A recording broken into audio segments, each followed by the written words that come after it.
La aplicaron el Premio Independencia de la República Oriental del Uruguay. Salen a los jugadores competidores de señal y camino participante del número 1, Royal Vision, que destaca sobre el 2, Tibiñú.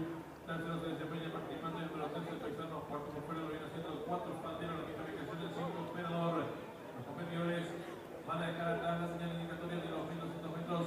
Va a haber lucha en la delantera.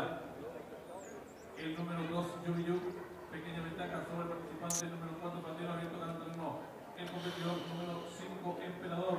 Participantes comienzan a apretar el codo sobre el comandante número 5, Emperador. Tira cuerpo y medio de ventaja sobre el número 4. Faldero, la tercera ubicación se desempeña el número 13, Paisano, cuarto venezolano, el número 2, Yubiyu, cierra marcha el número 1, Royal Vision. Los competidores están en mitad de codo con el número 5, Emperador, enseñando el camino 2 cuartos de ventaja sobre el número 4, Faldero.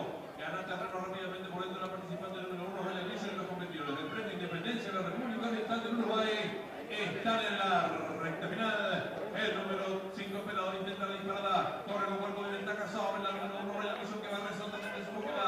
Tercero desempeña participante el número 2, Yubiyu, después de los últimos 250 metros finaliza el número 5, Emperador, corre con pequeña ventaja sobre el número 1, Royal Vision, que sigue por dentro, gana el número 4, participante el número 2, Yubiyu.